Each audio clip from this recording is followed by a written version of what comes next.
кайра каттоодон өтүп ушул 28 ноябрдагы парламенттик шайлоо таза ачык айкын өтүп, добуштар бурмаланган жок. Бул тууралуу Борбордук шайлоо комиссиясынын төрайымы Нуржан Шайылдабекова билдирди. Буга чейин БШКнын адистери жарандар үчүн кошумча аянтча түзүшкөн. Анда онлайн режимде АСУнун отчетторунун негизинде шайлоонун жыйынтыгы боюнча алдын ала маалыматтар жарыяланып турган. Ушуга байланыштуу таблицанын ишинде программалык ката кеткен. Бирок ал добуш берүүнүн жыйынтыгына таасир эткен жок жана эте албайт, деди БШК төрайымы. Бул чек бул партияныкы, бул чек бул партияныкы деп биздин системадагы маалымат менен салыштыралы. Мен ойлойм, ал жерде балким да, эгерде мындай туура эместик болсо, аны биз жокко чыгарганга даярбыз ар бир участка боюнча. Тастыктоочу инструменттерибиз, текшерүүчү инструменттерибиз. Ошонун баарын колдонуп биз көрөлү. Сайтта, системада маалыматтар бурмаландыбы же жокпу? Мен ойлойм, бурмаланганы жогун ушул методикабыз тастыктап берет.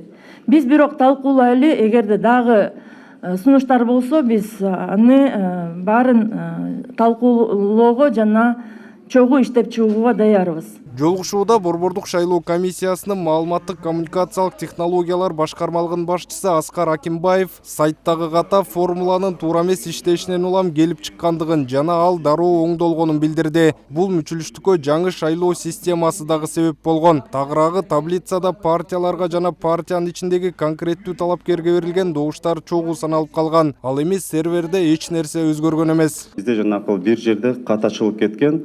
Ошол катачылык менен кошулуп эсептелгендеки учур жашыл менен бул азыркы актуалдуу системадагы эсептелип аткан формула боюнча, сарысы бул ошол жанакы биз кайсыл строканы 2 жолу эсептеп койгон болчу. Азыр могул жерден бир партияны ачып туруп көрсөңүздөр, могул сары бул ошол партиялардын ичинде партияларга жана талапкерлерге берилген добуштардын саны.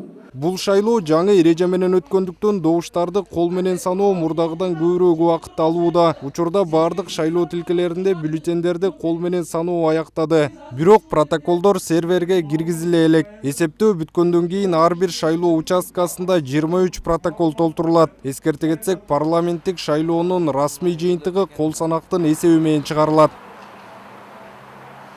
Автандил Бактыбеков, Жумабай Исманалиев, СТВ.